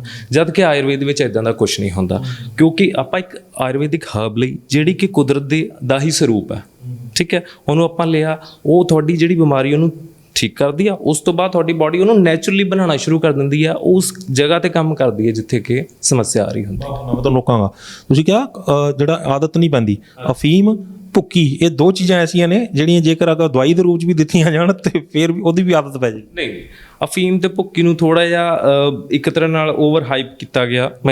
ਹਾਂਜੀ, ਅਗਰ ਮੈਡੀਸਿਨਲ ਵੇ ਨਾਲ ਯੂਜ਼ ਕੀਤਾ ਜਾਵੇ ਤਾਂ ਇਹਦਾ ਅੱਛੇ ਰਿਜ਼ਲਟਸ ਹੈ। ਅਸੀਂ ਜੇ ਐਡਿਕਸ਼ਨ ਦੇ ਤੌਰ ਤੇ ਆਯੁਰਵੇਦ 'ਚ ਇੱਕ ਸ਼ਲੋਕ ਯੂਜ਼ ਕੀਤਾ ਜਾਂਦਾ ਕਿ ਅਤੀ ਸਰਵਤਰ ਵਰਜੇਤ, ਅੱਤ ਹਰ ਚੀਜ਼ ਦੀ ਮਾੜੀ ਹੁੰਦੀ ਆ। ਤਾਂ ਅੱਤ ਜੇ ਤੁਸੀਂ ਕਿਸੇ ਵੀ ਚੀਜ਼ ਦੀ ਲਓਗੇ, ਉਹ ਕੋਈ ਹਰਬ ਹੈ, ਕੋਈ ਵੀ ਚੀਜ਼ ਹੈ, ਉਹ ਫਿਰ ਨੁਕਸਾਨ ਕਰੇਗੀ। ਪਰ ਇੱਕ ਚੀਜ਼ ਹੋਰ ਹੈ, ਤੁਸੀਂ ਆਯੁਰਵੇਦ ਨਾਲ ਜੁੜੇ ਹੋਏ ਹੋ ਤੇ ਜਿਹੜੇ ਸੈਕਸ ਵਰਧਕ ਜਿਹੜੀਆਂ ਦਵਾਈਆਂ ਜਿੰਨੀਆਂ ਵੀ ਨੇ ਇਹਨਾਂ ਦੇ ਵਿੱਚ ਜਿਹੜੇ ਨੇ ਉਹ ਇਹ ਅਫੀਮ ਤੇ ਜਿਹੜੇ ਪੋਪੀ ਹਸਕ ਜਿਹੜਾ ਭੁੱਕੀ ਪਾਈ ਜਾਂਦੀ ਇਹਨਾਂ 'ਚ ਹੋਰ ਇਸ ਤਰ੍ਹਾਂ ਦੀ ਜਿਹੜੀਆਂ ਹੁੰਦੇ ਉਹ ਨੈਚੁਰਲ ਹਰਬਸ ਹੀ ਆਪਾਂ ਇਹਨਾਂ ਨੂੰ ਨੈਚੁਰਲੀ ਮੰਨਿਆ ਜਾਵੇਗਾ, ਇਹਨਾਂ ਨੂੰ ਨੈਚੁਰਲ ਨਸ਼ਾ ਮੰਨਿਆ ਜਾਵੇਗਾ। ਪਰ ਇਹਦੇ ਬਾਵਜੂਦ ਵੀ ਜਦੋਂ ਉਹ ਦਵਾਈ ਜਿਹੜੀ ਹੈ ਲੈਣੀ ਬੰਦ ਕਰ ਦਿੰਦਾ ਤੇ ਉਹ ਬੰਦਾ ਨਕਾਰਾ ਮੰਨਿਆ ਜਾਂਦਾ ਵੀ ਉਹਨੂੰ ਉਹ ਬਿਲਕੁਲ ਨਕਾਰਾ ਹੋ ਗਿਆ। ਕਿਉਂ ਫਿਰ ਇਹ ਜਿਹਾ ਹੁੰਦਾ? ਜੇ ਉਹਦੇ ਅਸਰ ਕਰਨਾ ਹੁੰਦਾ ਤਾਂ ਪੂਰਾ ਅਸਰ ਕਰ ਜਾਵੇ ਨਾ। ਨਹੀਂ ਸਰ, ਇੱਦਾਂ ਹੈ ਕਿ ਜਿਹੜੇ ਵੀ ਹਰ ਪੇਸ਼ੈਂਟ ਦੇਖੋ ਅਲੱਗ ਮੰਨਿਆ ਜਾਂਦਾ ਆਯੁਰਵੇਦ ਵਿੱਚ ਦੂਜੇ ਨਾਲੋਂ, ਹੈ ਨਾ। ਹੁਣ ਕਿਸੇ ਬੰਦੇ ਦਾ ਕੀ ਕੌਜ਼ ਹੈ ਤੇ ਮੋਸਟ ਆਫ ਦਾ ਪੀਪਲ ਜਿਹੜੇ ਕਿ ਮੋਸਟ ਆਫ ਜ਼ਿਆਦਾਤਰ ਲੋਕ ਆਉਂਦੇ ਆ ਉਹ ਪਹਿਲਾਂ ਇੱਦਾਂ ਦੀਆਂ ਜਿੱਦਾਂ ਸਿਲਡੈਨਫਿਲ ਵਗੈਰਾ ਜਾਂ ਵਾਇਗਰਾਜ ਵਗੈਰਾ ਇੱਦਾਂ ਦੀਆਂ ਦਵਾਈਆਂ ਖਾ ਕੇ ਆਉਂਦੇ ਆ। ਤਾਂ ਉਹਨਾਂ ਕਰਕੇ ਕੀ ਹੈ, ਡਿਸਫੰਕਸ਼ਨ ਬਹੁਤ ਜ਼ਿਆਦਾ ਹੋ ਗਿਆ ਹੁੰਦਾ ਹੈਗਾ। ਹਾਲਾਂਕਿ ਸਿਰਫ ਅਫੀਮ ਨਹੀਂ, ਇਸ ਤੋਂ ਉੱਪਰ ਵੀ ਬਹੁਤ ਅੱਛੀਆਂ ਦਵਾਈਆਂ ਨੇ ਜਿਹੜੀਆਂ ਕਿ ਨਸ਼ੇ ਦੇ ਵਿੱਚ ਕਿਤੇ ਵੀ ਨਹੀਂ ਆਉਂਦੀਆਂ ਤੇ ਉਹਨਾਂ ਦੇ ਬੜੇ ਅੱਛੇ ਇਫੈਕਟਸ ਹੈਗੇ ਆ ਇਸ ਦੇ ਵਿੱਚ ਤੇ ਬਹੁਤ ਵਧੀਆ ਪੇਸ਼ੈਂਟ ਠੀਕ ਹੁੰਦੇ ਹੈਗੇ, ਕੋਈ ਐਸੀ ਸਮੱਸਿਆ ਵਾਲੀ ਗੱਲ ਨਹੀਂ ਹੈਗੀ। ਤੇ ਡਾਕਟਰ ਸਾਹਿਬ, ਡਾਕਟਰ ਅਮਰ ਸਿੰਘ ਆਜ਼ਾਦ, ਤੁਸੀਂ ਇਹ ਦੱਸੋ ਕਿ ਜਿਹੜੀਆਂ ਬਾਡੀ ਦੇ ਮੈਂ 5 ਆਰਗਨ ਕਹੇ ਨੇ ਵੀ ਜਦੋਂ ਟੌਕਸਿਨਸ ਬਾਡੀ ਦੇ ਅੰਦਰ ਚਲੇ ਗਏ, ਜਦੋਂ ਆਪਾਂ ਕੈਮੀਕਲ ਰੂਪੀ ਦਵਾਈ ਕੋਈ ਵੀ ਖਾ ਰਹੇ ਹਾਂ ਤਾਂ ਉਹ ਬਾਡੀ ਨੇ ਉਹਨੂੰ ਟੌਕਸਿਨ ਮੰਨਣਾ ਵੀ ਇਹ ਤਾਂ ਜ਼ਹਿਰ ਆ ਗਿਆ ਅੰਦਰ, ਇਹਨੂੰ ਬਾਹਰ ਕੱਢੋ। ਤੇ ਜਦੋਂ ਜ਼ਹਿਰ ਬਾਹਰ ਕੱਢਣ ਦੀ ਵਾਰੀ ਆਉਂਦੀ ਹੈ ਤੇ ਜਿਹੜੇ 5 ਅੰਗ ਮੈਂ ਗਿਣਾਏ ਨੇ ਉਹਨਾਂ 5 ਅੰਗਾਂ ਦੇ ਸਭ ਤੋਂ ਜ਼ਿਆਦਾ ਜ਼ੋਰ ਪੈਂਦਾ, ਸਭ ਤੋਂ ਜ਼ਿਆਦਾ ਵਰਕ ਕਰਦੇ ਨੇ ਉਹ ਅੰਗ। ਤੇ ਜਦੋਂ ਉਹ ਵਰਕ ਕਰਦੇ ਨੇ ਤੇ ਇੱਕ ਟਾਈਮ ਲਿਮਿਟ ਹੁੰਦੀ, ਇੱਕ ਲਿਮਿਟ ਹੁੰਦੀ ਉਹਨਾਂ ਦੀ ਵੀ ਕੰਮ ਕਰਨ ਦੀ। ਤੇ ਜਦੋਂ ਉਹ ਨਹੀਂ ਉਸ ਤੋਂ ਵੱਧ ਕੰਮ ਕਰ ਪੈਂਦੇ ਤਾਂ ਉਹਨਾਂ ਦੇ ਅੰਦਰ ਖਰਾਬੀਆਂ ਆਉਂਦੀਆਂ ਨੇ ਜਾਂ ਫੇਲੀਅਰ ਹੋ ਜਾਂਦਾ। ਫੇਲੀਅਰ ਦਾ ਰੂਪ ਹੀ ਮੰਨਿਆ ਜਾਏਗਾ ਆਪਾਂ ਜਿਹੜੀਆਂ। ਤੇ ਜੇ ਜਦੋਂ ਇਹ ਫੇਲੀਅਰ ਹੁੰਦਾ ਤਾਂ ਸਭ ਤੋਂ ਪਹਿਲਾ ਅਟੈਕ ਜਿਹੜਾ ਬਾਡੀ ਦੇ ਅੰਦਰ ਜਿਹੜੀ ਡਰੱਗ ਰਿਐਕਸ਼ਨ ਦੇ ਰੂਪ ਦੇ ਵਿੱਚ ਉਹ ਕਿਹੜਾ ਹੁੰਦਾ, ਕਿਹੜਾ ਆਰਗਨ ਹੁੰਦਾ? ਨਹੀਂ, ਦੋ ਤਰ੍ਹਾਂ ਦੇ ਰਿਐਕਸ਼ਨ ਹੁੰਦੇ ਨੇ। ਇੱਕ ਤਾਂ ਹੁੰਦਾ ਸਲੋ ਰਿਐਕਸ਼ਨ, ਲੰਬੇ ਸਮੇਂ 'ਚ। ਮੰਨ ਲਓ ਆਪਾਂ ਇਹੋ ਜਿਹਾ ਕੋਈ ਚੀਜ਼ ਖਾ ਰਹੇ ਹਾਂ ਜਿਹੜੀ ਗੁਰਦੇ ਡੈਮੇਜ ਕਰਦੀ ਆ, ਤਾਂ ਗੁਰਦਾ ਹੌਲੀ ਹੌਲੀ ਡੈਮੇਜ ਹੁੰਦਾ, ਇੱਕ ਦਿਨ 'ਚ ਨਹੀਂ ਡੈਮੇਜ ਹੋਏਗਾ। ਉਹ ਬੰਦਾ ਜੇ ਮਹੀਨਿਆਂ 'ਚ ਸਾਲਾਂ ਬੱਧੀ ਦਵਾਈ ਖਾਈ ਜਾਏਗਾ ਤਾਂ ਹੌਲੀ ਹੌਲੀ ਡੈਮੇਜ ਹੁੰਦਾ ਅਲਟੀਮੇਟਲੀ ਜਿਹੜਾ ਹੈ ਗੁਰਦਾ ਫੇਲ ਹੋ ਜਾਏਗਾ। ਇੱਥੇ ਰੁਕਾਂਗਾ ਕਿ ਆਮ ਪਬਲਿਕ ਇਹ ਸਮਝ ਪਾਏਗੀ ਕਿ ਮੇਰੇ ਅੰਦਰ ਜਿਹੜੀ ਦਵਾਈ ਜਾ ਰਹੀ ਹੈ ਇਹ ਮੇਰਾ ਗੁਰਦਾ ਖਰਾਬ ਕਰ ਲਈ, ਉਹਨੂੰ ਪਤਾ ਲੱਗ ਸਕਦਾ ਇਸ ਚੀਜ਼ ਦਾ? ਕਿਵੇਂ ਪਤਾ ਲਗਾਇਆ ਜਾ ਸਕਦਾ? ਨਹੀਂ, ਬਹੁਤ ਘੱਟ ਲੋਕਾਂ ਨੂੰ ਪਤਾ ਹੁੰਦਾ। ਸਾਡੇ ਕੋਲ ਹੁਣ ਸੈਂਕੜੇ ਲੋਕ ਆ ਰਹੇ ਆ ਗੁਰਦੇ ਫੇਲ ਵਾਲੇ, ਕੋਈ ਕਿਸੇ ਨੂੰ ਨਹੀਂ ਪਤਾ ਹੁੰਦਾ ਵੀ ਕਿਹੜੀ ਦਵਾਈ ਨੇ ਕੀਤਾ। ਜਦੋਂ ਪੁੱਛਦੇ ਆ ਤਾਂ ਫਿਰ ਨਿਕਲਦਾ ਵਿੱਚੋਂ ਵੀ ਤਾਂ ਪੇਨ ਕਿਲਰ ਬਹੁਤ ਖਾ ਰਿਹਾ ਸੀਗਾ, ਇਹ ਤਾਂ ਐਂਟੀ ਇਨਫਲੇਮੇਟਰੀ ਦਵਾਈਆਂ ਖਾ ਰਿਹਾ ਸੀਗਾ, ਜਾਂ ਉਹਦੀਆਂ ਆਰਥਰਾਈਟਸ ਦੀਆਂ ਦਵਾਈਆਂ ਖਾ ਰਿਹਾ ਸੀਗਾ ਲੰਬੇ ਸਮੇਂ ਤਾਂ ਹੋਇਆ। ਉਹਨਾਂ ਨੂੰ ਨਹੀਂ, ਪੇਸ਼ੈਂਟ ਨੂੰ ਨਹੀਂ ਪਤਾ ਹੁੰਦਾ। ਪੇਸ਼ੈਂਟ ਤਾਂ ਆ ਜਾਂਦਾ ਕੈਂਸਰ ਦੀ ਦਵਾਈ, ਹਾਂ ਕੈਂਸਰ ਵਾਲੀ ਤਾਂ ਕਰਦੀਆਂ ਨੇ। ਕੈਂਸਰ ਵਾਲੀ ਦਵਾਈ ਤਾਂ ਸਮਝਦੇ ਨਹੀਂ। ਅੱਜ ਤੱਕ ਕੋਈ ਕੈਂਸਰ ਦੀ ਦਵਾਈ ਨਹੀਂ ਬਣੀ ਜਿਹੜੀ ਇਕੱਲੇ ਕੈਂਸਰ ਸੈੱਲ ਨੂੰ ਮਾਰੇ। ਕੋਈ ਇੱਕ ਵੀ ਦਵਾਈ ਨਹੀਂ ਬਣੀ। ਸਾਰਾ ਦੂਜਾ ਸੈੱਲ ਨਹੀਂ ਮਾਰਦਾ। ਹਾਂ, ਕੈਂਸਰ ਸੈੱਲ ਹੁੰਦਾ ਹੀ ਆਮ ਸੈੱਲ ਵਰਗਾ। ਕੈਂਸਰ ਸੈੱਲ ਸਪੈਸ਼ਲ ਸੈੱਲ ਹੁੰਦਾ ਹੀ ਨਹੀਂ। ਕੈਂਸਰ ਸੈੱਲ ਦਾ ਸਾਰਾ ਬਿਹੇਵੀਅਰ ਆਮ ਸੈੱਲ ਵਰਗਾ, ਸਿਰਫ ਇੱਕੋ ਹੀ ਹੁੰਦਾ ਕਿ ਉਹ ਬਾਗੀ ਸੈੱਲ ਹੈ। ਬਾਗੀ ਸੈੱਲ ਹੈ ਕਿ ਉਹ ਮਲਟੀਪਲੀਕੇਸ਼ਨ ਕਰਨ ਨੂੰ ਨਹੀਂ ਅੜਦਾ, ਮਲਟੀਪਲਾਈ ਕਰੀ ਜਾਂਦਾ। ਤਾਂ ਦੂਜੀ ਗੱਲ ਜਿਹੜੀ ਹੈ ਉਹ ਇਸ ਕਰਕੇ ਉਹ ਕੋਈ ਦਵਾਈ ਉਹਨੂੰ ਡਿਫਰੈਂਸ਼ੀਏਟ ਨਹੀਂ ਕਰ ਸਕਦੀ। ਕੋਈ ਵੀ ਤੁਸੀਂ ਕੈਂਸਰ ਵਾਲੀ ਦਵਾਈ ਦਿਓਗੇ ਤੁਸੀਂ ਤਾਂ ਹੀ ਕੀਮੋਥੈਰੇਪੀ ਦਾ ਹਾਲ ਦੇਖਿਆ ਕੀ ਹੁੰਦਾ, ਉਹ ਤਾਂ ਸਾਨੂੰ ਸਭ ਨੂੰ ਪਤਾ। ਹੁਣ ਸਾਡੇ ਕੈਂਸਰ ਘਰ ਹੈ ਤੇ ਕੀਮੋਥੈਰੇਪੀ ਦਾ ਲੈਂਦੇ ਲੋਕ ਮਰ ਜਾਂਦੇ ਆ। ਕਿਸੇ ਦੇ ਬਾਲ ਉੱਡ ਜਾਂਦੇ ਆ, ਕਿਸੇ ਦੇ ਉਲਟੀਆਂ ਲੱਗ ਜਾਂਦੀਆਂ ਨੇ, ਕਿਸੇ ਦਾ ਮੂੰਹ ਸੁੱਕ ਜਾਂਦਾ ਹੈ, ਕਿਸੇ ਦਾ 30 ਕੀਮੋਥੈਰੇਪੀਆਂ ਦੱਸੀਆਂ ਹੁੰਦੀਆਂ ਡਾਕਟਰ ਸਾਹਿਬ, ਬੰਦੇ ਦਾ ਹਾਲ ਕਿਤੇ। ਬਿਲਕੁਲ। ਔਰ ਸਾਰੇ ਦੇ ਸਾਰੇ ਜਿਹੜੇ ਕੈਂਸਰ ਐਂਟੀ ਕੈਂਸਰ ਡਰੱਗਸ ਨੇ, ਕੀਮੋਥੈਰੇਪੀਜ਼ ਨੇ, they are very dangerous toxins. ਚਾਹੇ ਉਹ ਕਿ ਕੋਈ ਵੀ ਹੋਵੇ, ਕਿਸੇ ਵੀ ਕੈਂਸਰ ਦੀ ਹੋਵੇ। ਔਰ ਕੋਈ ਕੈਂਸਰ ਦੀ ਦਵਾਈ ਇਹੋ ਜਿਹੀ ਨਹੀਂ ਬਣੀ ਅੱਜ ਤੱਕ ਜਿਹੜੀ ਇਕੱਲੇ ਕੈਂਸਰ ਸੈੱਲ ਨੂੰ ਡਿਸਟਰੋਏ ਕਰਦੀ ਹੋਵੇ। ਚਲੋ ਆਪਾਂ ਕੈਂਸਰ ਤੋਂ ਇਲਾਵਾ ਹੋਰ ਜਿਹੜੀਆਂ ਅੰਦਰ ਜੇ ਕੋਈ ਵੀ ਦਵਾਈ ਅੰਦਰ ਜਾ ਰਹੀ ਹੈ, ਤੁਸੀਂ ਜਿਵੇਂ ਦੱਸਿਆ ਵੀ ਸਲੋ, ਬਹੁਤ ਸਾਰੇ ਆਰਗਨਸ ਦੇ ਉੱਤੇ ਸਲੋ ਅਸਰ ਹੁੰਦਾ ਤੇ ਬਹੁਤ ਸਾਰੇ ਆਰਗਨਸ ਦੇ ਉੱਤੇ ਇਮੀਡੀਏਟਲੀ ਇਫੈਕਟ ਹੋ ਜਾਂਦਾ। ਹਾਂ, ਦੋ ਤਰ੍ਹਾਂ ਦੇ ਰਿਐਕਸ਼ਨ ਨੇ ਨਾ। ਇੱਕ ਤਾਂ ਹੈਗੇ ਨੇ ਸਲੋ ਰਿਐਕਸ਼ਨਸ ਕਿ ਹੌਲੀ ਗੁਰਦਾ ਖਰਾਬ ਹੋ ਗਿਆ, ਹੌਲੀ ਲਿਵਰ ਖਰਾਬ ਹੋ ਗਿਆ, ਹੌਲੀ ਚਮੜੀ ਦੀ ਬਿਮਾਰੀ ਹੋ ਗਈ ਜਿਹੜੀ ਹਟ ਨਹੀਂ ਰਹੀ ਕਿਸੇ ਦਵਾਈ ਕਰਕੇ, ਜਾਂ ਹੌਲੀ ਕੁਝ ਫੇਫੜੇ ਦੀ ਬਿਮਾਰੀ ਹੋ ਗਈ। ਤਾਂ ਇਹ ਸਾਰੇ ਹੌਲੀ ਹੋਣ ਵਾਲੇ ਰਿਐਕਸ਼ਨ ਨੇ। ਔਰ ਬਹੁਤ ਸਾਰੇ ਹੋਰ ਅੰਗ ਵੀ ਇਫੈਕਟ ਹੁੰਦੇ ਆ। ਇਕੱਲੇ ਉਹ ਅੰਗ ਨਹੀਂ ਇਫੈਕਟ ਹੁੰਦੇ ਜਿਹੜੇ ਬਾਹਰ ਕੱਢਦੇ ਆ। ਨਰਵਸ ਸਿਸਟਮ ਵੀ ਇਫੈਕਟ ਹੁੰਦਾ, ਲੱਤਾਂ ਵੀ ਇਫੈਕਟ ਹੁੰਦੀਆਂ, ਸਭ ਕੁਝ ਹੁੰਦਾ। ਸੈਕਸੁਅਲ ਵੀਕਨੈਸ ਜਿਹੜੀ ਹੈ ਈਡੀ ਇਰੈਕਟਾਈਲ ਡਿਸਫੰਕਸ਼ਨ ਨਰਵਸ ਸਿਸਟਮ ਨਾਲ ਬਹੁਤ ਜ਼ਿਆਦਾ ਹੁੰਦਾ। ਤਾਂ ਇਸ ਕਰਕੇ ਉਹ ਹੋ ਗਿਆ ਕ੍ਰੋਨਿਕ। ਇੱਕ ਹੁੰਦਾ ਇਮੀਡੀਏਟ ਕਿ ਬਾਡੀ ਦਵਾਈ ਦੇ ਅੰਦਰ ਗਈ ਨਹੀਂ ਤਾਂ ਬਾਡੀ ਨੇ ਇੰਨਾ ਰਿਐਕਟ ਕੀਤਾ ਕਿ ਬਾਡੀ ਨੇ ਉਹਨੂੰ ਮਤਲਬ ਬਿਲਕੁਲ ਆਊਟਰਾਈਟਲੀ ਕਹਿਤਾ ਕਿ ਇਹਦੀ 1 ਮਿੰਟ ਲਈ ਵੀ ਜਿਹੜੀ ਬਰਦਾਸ਼ਤ ਨਹੀਂ ਹੈ। ਫਿਰ ਬਾਡੀ ਇੰਨਾ ਵਾਇਲੈਂਟਲੀ ਰਿਐਕਟ ਕਰਦੀ ਹੈ ਕਿ ਉਹ ਰਿਐਕਸ਼ਨ ਬਾਡੀ ਤੋਂ ਖੁਦ ਨਹੀਂ ਹੈਂਡਲ ਕਰ ਦਿੰਦਾ। ਉਹ ਕਰ ਤਾਂ ਲੈਂਦੀ ਬਾਡੀ, ਜਿਹੜਾ ਬੰਦਾ ਮਰਦਾ ਹੈ ਉਹ ਦਵਾਈ ਕਰਕੇ ਨਹੀਂ ਮਰਦਾ, ਉਹ ਦਵਾਈ ਨੂੰ ਜਿਹੜਾ ਰਿਐਕਸ਼ਨ ਹੋ ਰਿਹਾ ਬਾਡੀ ਦਾ ਉਹਦੇ ਕਰਕੇ ਮਰ ਜਾਂਦਾ, ਉਹ ਕੰਟਰੋਲ ਨਹੀਂ ਹੁੰਦਾ। ਫਿਰ ਉਹਨੂੰ ਕੰਟਰੋਲ ਕਰਨ ਲਈ ਫਿਰ ਸਟੀਰੋਇਡ ਅਤੇ ਹੋਰ ਚੀਜ਼ਾਂ ਦੇਣੀਆਂ ਪੈਂਦੀਆਂ ਨੇ। ਇੱਕ ਗੱਲ ਆਪਾਂ ਸਮਝ ਲਈਏ ਕਿ ਜਿਹੜਾ ਅਕਿਊਟ ਰਿਐਕਸ਼ਨ ਹੈ ਡਰੱਗ ਦੇ ਖਿਲਾਫ, ਉਹ ਡਰੱਗ ਕਿਲ ਨਹੀਂ ਕਰ ਰਹੀ ਸਿੱਧੀ, ਉਹਦੇ 'ਚ ਜ਼ਿਆਦਾ ਪੋਸੀਬਿਲਿਟੀ ਹੈ ਜਿਹੜੇ ਡਰੱਗ ਰਿਐਕਸ਼ਨਸ ਨੇ, ਜਿਹਨੂੰ ਐਨਾਫਿਲੈਕਟਿਕ ਸ਼ੌਕ ਕਹਿੰਦੇ ਆ ਜਾਂ ਐਲਰਜੀਜ਼ ਕਹਿੰਦੇ ਆ, ਉਹਦੀ ਧੱਪੜੀ ਹੋ ਜਾਂਦੀ ਹੈ, ਉਹ ਸਾਹ ਰੁਕਣ ਲੱਗ ਜਾਂਦਾ ਹੈ, ਉਹ 'ਚ BP ਬਹੁਤ ਜ਼ਿਆਦਾ ਘਟ ਜਾਂਦਾ। ਉਹ ਕੀ ਹੁੰਦਾ ਕਿ ਬਾਡੀ ਨੇ ਉਹਦੀ ਜਿਹੜੀ ਬਾਡੀ ਦੇ ਜਸੂਸਾਂ ਨੇ ਉਹਨੂੰ ਇੰਨਾ ਸਟਰੋਂਗ ਮੈਸੇਜ ਦੇ ਦਿੱਤਾ ਬਾਡੀ ਨੂੰ ਕਿ ਵੀ ਇਹਦੀ ਜਿਹੜੀ ਪ੍ਰੈਜ਼ੈਂਸ ਹੈ ਉਹ ਬਹੁਤ ਖਤਰਨਾਕ ਆ। ਤਾਂ ਬਾਡੀ ਇੰਨੀ ਸਟਰੋਂਗਲੀ ਰਿਐਕਟ ਕਰਦੀ ਹੈ, ਇੰਨੀ ਵਾਇਲੈਂਟਲੀ ਰਿਐਕਟ ਕਰਦੀ ਹੈ। ਜਾਂ ਗੁੱਸੇ 'ਚ ਆ ਕੇ ਬੰਦਾ ਪਾਗਲ ਹੋ ਜਾਂਦਾ, ਆਪਾਂ ਗੁੱਸੇ 'ਚ ਪਾਗਲ ਹੋ ਕੇ ਬੰਦਾ ਮਾਰਤਾ, ਤਾਂ ਉਹਦੀ ਬਾਡੀ ਵੀ ਕਹਿੰਦਾ ਪਾਗਲ ਹੋ ਜਾਂਦੀ ਹੈ ਕਿ ਵੀ ਇਹ ਬੜਾ ਖਤਰਨਾਕ ਜ਼ਹਿਰ ਆ ਗਿਆ ਤੇ ਸਿੱਟੋ ਹਰ ਤਰੀਕੇ। ਤਾਂ ਉਹ ਐਸਾ ਰਿਐਕਸ਼ਨ ਹੁੰਦਾ ਫਿਰ ਉਹ ਕਈ ਵਾਰੀ ਬਾਡੀ ਤਾਂ ਇੰਨਾ ਜ਼ਿਆਦਾ ਹੋ ਜਾਂਦਾ ਕਿ ਬਾਡੀ ਨੂੰ ਆਪ ਹੀ ਟੋਲਰੇਟ ਨਹੀਂ ਕਰ ਸਕਦੀ ਔਰ ਮਰ ਜਾਂਦਾ, ਬੰਦਾ ਮਰ ਜਾਂਦਾ ਉਹ ਆਪਣੇ ਇਮਿਊਨ ਸਿਸਟਮ ਕਰਕੇ। ਤਾਂ ਉਹ ਇੱਕ ਸਿਸਟਮ ਹੈ। ਦੂਜੀ ਗੱਲ ਉਸ ਤੋਂ ਥੋੜ੍ਹਾ ਜਿਹਾ ਜੇ ਕ੍ਰੋਨਿਕ 'ਚ ਆ ਜਾਂਦਾ, ਇੱਕ ਆਟੋਇਮਿਊਨਿਟੀ ਆ। ਆਟੋਇਮਿਊਨਿਟੀ ਦਾ ਵੀ ਕਾਜ਼ ਬਹੁਤ ਸਾਰੀਆਂ ਦਵਾਈਆਂ ਬਣਦੀਆਂ ਨੇ। ਤਾਂ ਇਸ ਕਰਕੇ ਇਹ ਜਿਹੜੇ ਦੋ ਕਿਸਮ ਦੇ ਰਿਐਕਸ਼ਨਸ ਨੇ, ਅਕਿਊਟ ਔਰ ਕ੍ਰੋਨਿਕ, ਇਹ ਦੋਨੋਂ ਕਿਸਮ ਦੇ ਬਹੁਤ ਕਾਮਨ ਨੇ। ਡਾਕਟਰ ਠਾਕੁਰ, ਜਿੱਦਾਂ ਆਪਾਂ ਬਾਡੀ ਦੇ ਉੱਤੇ ਡਰੱਗ ਰਿਐਕਸ਼ਨ ਦੀ ਗੱਲ ਕੀਤੀ, ਕੈਮੀਕਲ ਜਿਹੜੇ ਰੂਪੀ ਜਿੰਨੀਆਂ ਵੀ ਦਵਾਈਆਂ ਬਾਡੀ ਦੇ ਅੰਦਰ ਜਾਂਦੀਆਂ ਨੇ ਇਹ ਰਿਐਕਟ ਕਰਦੀਆਂ ਨੇ, ਇਹਦੇ 'ਚ ਕੋਈ ਦੋ ਰਾਏ ਨਹੀਂ, ਕਿਉਂਕਿ ਗੂਗਲ ਭਰਿਆ ਹੋਇਆ, ਹਰ ਇੱਕ ਦਵਾਈ ਦਾ ਨਾਮ ਭਰ ਕੇ ਆਪਾਂ ਦੇਖਾਂਗੇ ਤਾਂ ਉਹ 'ਚ ਪਤਾ ਲੱਗੇਗਾ ਵੀ ਇਹਦੇ ਸਾਈਡ ਇਫੈਕਟ ਇਹ ਨੇ। ਕੀ ਨੈਚੁਰਲ ਜਿੰਨੀਆਂ ਵੀ ਆਪਾਂ ਆਯੁਰਵੇਦ ਨਾਲ ਸੰਬੰਧਿਤ ਜਿੰਨੀਆਂ ਵੀ ਦਵਾਈਆਂ ਨੇ ਉਹਨਾਂ ਦੇ ਵੀ ਰਿਐਕਸ਼ਨ ਹੁੰਦੇ ਨੇ? ਕੁਛ ਇਹੋ ਜਿਹੇ ਹੈਗੇ ਨੇ ਜਿਨ੍ਹਾਂ ਦੇ? ਮੈਂ ਇਸ ਬਾਰੇ ਗੱਲ ਕਲੀਅਰ ਕਰਨੀ ਚਾਹੁੰਦਾ। ਆਯੁਰਵੈਦਿਕ ਦਵਾਈ ਦਾ ਰਿਐਕਸ਼ਨ ਨਹੀਂ ਹੈ, ਪਰ ਸੁਣੋ ਪੂਰੀ ਗੱਲ ਇੱਦਾਂ ਹੈ ਕਿ ਹਰ ਹਰਬ ਜਿਹੜੀ ਹੈ ਉਹ ਕਿਸੇ ਸਪੈਸੀਫਿਕ ਬਿਮਾਰੀ ਜਾਂ ਡਿਸੀਜ਼ ਲਈ ਬਣੀ ਹੈ, ਕਿਸੇ ਸਪੈਸੀਫਿਕ ਪਰਸਨ ਲਈ ਜਾਂ ਕਿਸੇ ਰੋਗੀ ਲਈ, ਜਿਸ ਨੂੰ ਫਲਾਣਾ ਰੋਗ ਹੈ ਜੀ, ਤਾਂ ਉਹਨੂੰ ਉਹ ਚੱਲੇਗੀ। ਠੀਕ ਹੈ, ਸਾਡੇ 'ਚ ਪ੍ਰਕਿਰਤੀ ਵੀ ਦੇਖੀ ਜਾਂਦੀ ਹੈ ਕਿ ਕਿ ਬੰਦੇ ਦੀ ਕਿੱਦਾਂ ਦੀ ਪ੍ਰਕਿਰਤੀ ਆ। ਹਰ ਵਿਅਕਤੀ ਨੂੰ ਇੱਕ ਦਵਾਈ ਨਹੀਂ ਦਿੱਤੀ ਜਾ ਸਕਦੀ। ਤਾਂ ਡਰੱਗ ਰਿਐਕਸ਼ਨ ਕਿਉਂ ਹੁੰਦੇ? ਕਿਉਂਕਿ ਸਾਡੇ ਦੇਸ਼ 'ਚ ਕੁਐਕਰੀ ਬਹੁਤ ਚੱਲਦੀ ਹੈਗੀ ਆ, ਅਤੇ ਲੋਕ ਸੈਲਫ ਮੈਡੀਕੇਸ਼ਨ ਕਰਦੇ ਆ। ਉਹ ਜਦੋਂ ਸੈਲਫ ਮੈਡੀਕੇਸ਼ਨ ਕਰਦੇ ਉਹਨਾਂ ਨੂੰ ਪਤਾ ਨਹੀਂ ਹੁੰਦਾ ਕਿ ਉਹਨਾਂ ਨੇ ਕਿਹੜੀ ਲੈਣੀ ਆ ਦਵਾਈ। ਠੀਕ ਹੈ, ਹੁਣ ਇੱਕੋ ਹੀ ਹਰਬ ਹਰੇਕ ਲਈ ਬੈਨੀਫੀਸ਼ੀਅਲ ਨਹੀਂ ਹੋ ਸਕਦੀ ਹੈਗੀ, ਸਭ ਨੂੰ ਨਹੀਂ ਲਾਭ ਕਰ ਸਕਦੀ। ਤਾਂ ਜੇ ਇੱਕ ਬੰਦੇ ਨੂੰ ਦਈਏ ਉਹਨੂੰ ਲਾਭ ਹੋ ਰਿਹਾ, ਇਹਦਾ ਮਤਲਬ ਇਹ ਨਹੀਂ ਸਭ ਨੂੰ ਹੋਏਗਾ। ਤਾਂ ਉਹ ਜੇ ਆਪਾਂ ਗਲਤ ਲਵਾਂਗੇ ਤਾਂ ਉਹਦਾ ਡਰੱਗ ਰਿਐਕਸ਼ਨ ਹੋਏਗਾ, ਵਰਨਾ ਕਿਸੇ ਦਾ ਰਿਐਕਸ਼ਨ ਨਹੀਂ ਹੁੰਦਾ। ਹਾਲਾਂਕਿ ਕੁਝ ਹਾਈ ਲੈਵਲ ਦਵਾਈਆਂ ਨੇ ਜਿਹੜੀਆਂ ਕਿ ਪਰ ਉਹਨਾਂ ਨੂੰ ਵੀ ਅਸੀਂ ਬੜੇ ਲਿਮਿਟਡ, ਮਤਲਬ ਕਹਿਣ ਦਾ ਭਾਵ ਇਹ ਹੈ ਕਿ ਜੋ ਵੀ ਤੁਸੀਂ ਦਵਾਈ ਲੈਣੀ ਹੈ, ਆਯੁਰਵੈਦਿਕ ਦਵਾਈ ਜੇ ਤੁਸੀਂ ਲੈ ਰਹੇ ਹੋ ਤਾਂ ਆਯੁਰਵੈਦਿਕ ਡਾਕਟਰ ਦੇ ਪਰਾਮਰਸ਼ ਨਾਲ, ਕੰਸਲਟੇਸ਼ਨ ਨਾਲ, ਸਲਾਹ ਨਾਲ ਲਓ, ਤਾਂ ਫਿਰ ਤੁਸੀਂ ਸੇਫ ਰਹੋਗੇ। ਕੋਈ ਸਮੱਸਿਆ ਵਾਲੀ ਗੱਲ ਨਹੀਂ।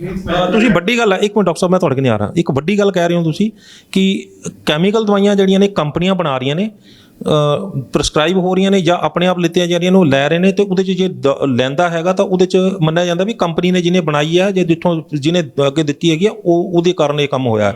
ਜਾਂ ਫਿਰ ਹਰ ਦਵਾਈ ਦਾ ਸਾਈਡ ਇਫੈਕਟ ਹੈ, ਦਵਾਈ ਜਿਹੜੀ ਹੈ ਪਿੱਛੋਂ ਕੈਮੀਕਲ ਰੂਪੀ ਹੈ, ਬਾਡੀ ਦੇ ਅੰਦਰ ਗਈ, ਰਿਐਕਟ ਕਰਤੀ। ਲੇਕਿਨ ਤੁਸੀਂ ਕਹਤਾ ਵੀ ਦਵਾਈ ਹਰਬ ਕੋਈ ਵੀ ਹੈਗੀ ਹੈ, ਆਯੁਰਵੈਦਿਕ ਦਵਾਈ ਜਿਹੜੀ ਆ ਉਹ ਕੋਈ ਵੀ ਆਪਣੇ ਆਪ ਰਿਐਕਸ਼ਨ ਨਹੀਂ ਕਰਦੀ ਜੇਕਰ ਉਸ ਨੂੰ ਗਲਤ ਬਿਮਾਰੀ ਦੇ ਵਿੱਚ, ਸਹੀ ਬਿਮਾਰੀ ਦੇ ਵਿੱਚ ਗਲਤ ਦਵਾਈ ਨਾ ਦੇ ਦਿੱਤੀ ਜਾਏ। ਕੀ ਆਪਾਂ ਮੰਨਾਂਗੇ ਵੀ ਜੇਕਰ ਹਰਬ ਦੀ ਜਿਹੜੀ ਦਵਾਈ ਹੋਏਗੀ, ਆਯੁਰਵੈਦਿਕ ਦਵਾਈ ਜਿਹੜੀ ਹੋਏਗੀ, ਜੇ ਉਹ ਰਿਐਕਟ ਕਰਦੀ ਹੈ ਤਾਂ ਇਹਦੇ ਪਿੱਛੇ ਡਾਕਟਰ ਦਾ ਕਸੂਰ ਹੋਏਗਾ? ਦੇਖੋ, ਇਸ ਮਾਮਲੇ 'ਚ ਆਪਾਂ ਬਿਲਕੁਲ ਦੇਖੋ, ਹਰ ਕੇਸ ਡਿਫਰੈਂਟ ਹੁੰਦਾ ਹੈਗਾ।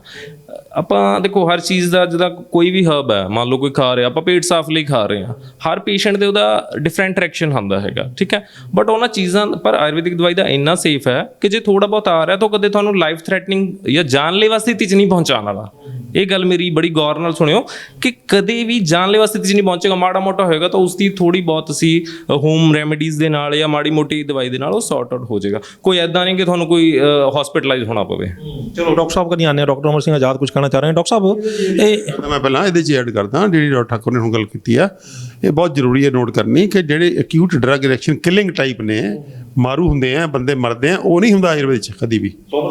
ਹਾਂ, ਕਦੀ ਵੀ ਐਨਾਫਿਲੈਕਟਿਕ ਸ਼ੌਕ ਜਾਂ ਜਿਹੜੀਆਂ ਕਿਲਿੰਗ ਨੇ ਕਿ ਮਰ ਹੀ ਗਿਆ ਬੰਦਾ, ਇੱਦਾਂ ਨਹੀਂ ਹੁੰਦਾ। ਉਹ ਮੰਨ ਲਓ ਉਹਨੇ ਦਵਾਈ ਖਾਈ, ਉਹਨੂੰ ਥੋੜ੍ਹਾ ਬਹੁਤਾ ਪੇਟ ਖਰਾਬ ਹੋ ਗਿਆ ਜੇ ਕਿਸੇ ਨੂੰ ਟੱਟੀਆਂ ਲੱਗ ਗਈਆਂ ਜਾਂ ਮਾੜਾ ਮੋਟਾ, ਤਾਂ ਉਹ ਉਨੇ ਕੁ ਤੱਕ ਹੀ ਸੀਮਿਤ ਹੁੰਦੀ ਹੈ। ਆਯੁਰਵੈਦਿਕ ਦਵਾਈਆਂ ਜਿਹੜੀਆਂ ਨੇ ਉਹ ਖਾਸ ਕਰਕੇ ਹਰਬਸ ਜਿਹੜੀਆਂ ਕੁਛ ਪਹਿਲਾਂ ਪੁਰਾਣੇ ਜ਼ਮਾਨੇ 'ਚ ਕੁਛ ਵੈਦ ਯੂਜ਼ ਕਰਦੇ ਸੀ, ਜਿਹੜੀਆਂ ਹੈਵੀ ਮੈਟਲਸ, ਜਿਹਦੀ ਪਾਰਾ ਯੂਜ਼ ਕਰਦੇ ਸੀਗੇ, ਅਨਸੰਖੀਆ ਯੂਜ਼ ਕਰਦੇ ਸੀਗੇ, ਜਾਂ ਈਵਨ ਸਿੱਕਾ ਨੀਲਾ ਥਾਂ, ਤਾਂ ਉਹ ਹੁਣ ਬਹੁਤ ਘਟ ਗਿਆ। ਬਹੁਤ ਪੁਰਾਣੇ ਵੈਦ ਹੁਣ ਰਹੇ ਵੀ ਨਹੀਂ ਹੈ, ਅਤੇ ਨਵੀਆਂ ਦਵਾਈਆਂ ਆ ਗਈਆਂ ਹੁਣ ਜਿਹੜੀ ਪਿਓਰਲੀ ਹਰਬਲ ਨੇ, ਜਿਹੜੇ ਕਿ ਪਲਾਂਟ ਬੇਸਡ ਨੇ ਬਹੁਤ ਸੀ। ਅਤੇ ਖਾਸ ਕਰਕੇ ਪਲਾਂਟ ਬੇਸਡ ਮੈਡੀਸਨ ਬਾਰੇ ਮੈਂ ਕਹਾਂਗਾ ਕਿ ਪਲਾਂਟ ਬੇਸਡ ਮੈਡੀਸਨ ਜਿਹੜੀਆਂ ਨੇ ਉਹਦੇ ਅੰਦਰ ਜਿਹੜੇ ਰਿਐਕਸ਼ਨਸ ਹੁੰਦੇ ਵੀ ਹੈ, ਜੇ ਮੰਨ ਲਓ ਖਾ ਕੇ ਬੰਦੇ ਨੂੰ ਕੋਈ ਸਾਈਡ ਇਫੈਕਟ ਆ ਵੀ ਗਿਆ ਤਾਂ ਬੜਾ ਹਲਕਾ ਫੁਲਕਾ ਹੁੰਦਾ ਉਹ ਬਹੁਤ ਉਹ ਨਹੀਂ, ਉੱਤੇ ਡਰਨ ਦੀ ਲੋੜ ਨਹੀਂ ਹੈ ਕਿ ਉਹਦੇ ਤੋਂ ਕੋਈ ਬੰਦਾ ਮਰ ਜਾਏਗਾ, ਮਰਦਾ ਨਹੀਂ। ਸਰ ਇੱਕ ਸਵਾਲ ਇੱਥੇ ਪੈਦਾ ਹੁੰਦਾ, ਕੈਮੀਕਲ ਦਵਾਈਆਂ ਦੇ ਉੱਤੇ ਉਹ ਕਹਿੰਦਾ ਵੀ ਅਸੀਂ ਤਾਂ ਪਹਿਲਾਂ ਲਿਖ ਕੇ ਦਿੱਤਾ ਹੋਇਆ ਵੀ ਆਹ ਦੇਖੋ ਜੀ ਸਾਈਡ ਇਫੈਕਟ ਹੋ ਸਕਦੇ ਨੇ, ਤੇ ਪਰ ਜਿਹੜੀਆਂ ਆਯੁਰਵੇਦ ਦੀਆਂ ਦਵਾਈਆਂ ਨੇ ਕਿਸੇ ਵੀ ਦਵਾਈ ਦੇ ਉੱਤੇ ਸਾਈਡ ਇਫੈਕਟ ਨਹੀਂ ਲਿਖਿਆ ਹੁੰਦਾ, ਤੇ ਸਿੱਧਾ ਡਾਕਟਰ ਦਾ ਹੀ ਕਸੂਰ ਮੰਨਿਆ ਜਾਏਗਾ ਫਿਰ? ਨਹੀਂ, ਐਸੀ ਗੱਲ ਨਹੀਂ। ਦਵਾਈਆਂ ਆਯੁਰਵੈਦਿਕ ਦਵਾਈਆਂ ਦੇ ਵਿੱਚ ਵੀ ਲਿਖਿਆ ਹੁੰਦਾ ਵੀ ਇੱਦਾਂ ਦੇ ਕੋਈ ਸਾਈਡ ਇਫੈਕਟਸ ਦੇ ਹੋ ਸਕਦੇ ਹਲਕੇ ਫੁਲਕੇ, ਲੇਕਿਨ ਹੁੰਦੀ ਇੰਨੇ ਹਲਕੇ ਫੁਲਕੇ ਨੇ ਕਿ ਉਹ ਡਰਨ ਦੀ ਕੋਈ ਲੋੜ ਨਹੀਂ ਹੁੰਦੀ, ਅਤੇ ਨਾ ਉਹਦੇ ਤੋਂ ਕੋਈ ਉਹਦੀਆਂ ਬਹੁਤੀਆਂ ਪ੍ਰੀਕਾਸ਼ਨ ਲੈਣ ਦੀ ਲੋੜ ਹੈ, ਕਿਉਂਕਿ ਖਾਣ ਤੋਂ ਬਾਅਦ ਹੀ ਪਤਾ ਲੱਗਦਾ ਉਹ ਕਿ ਉਸ ਬੰਦੇ ਨੂੰ ਸੂਟ ਨਹੀਂ ਕੀਤਾ, ਉਹਨਾਂ ਬੰਦਾ ਛੱਡ ਦਿੰਦਾ, ਬਸ ਠੀਕ ਹੋ ਜਾਂਦਾ। ਇੰਨੇ ਨਾਲ ਇੰਨੀ ਕੀ ਗੱਲ ਹੁੰਦੀ ਹੈ ਹਰਬਲ ਦਵਾਈਆਂ ਦੇ ਅੰਦਰ। ਹਰਬਲ ਦਵਾਈਆਂ 'ਚ ਹੋਰ ਨਹੀਂ ਸਮੱਸਿਆ ਹੁੰਦੀਆਂ ਨੇ।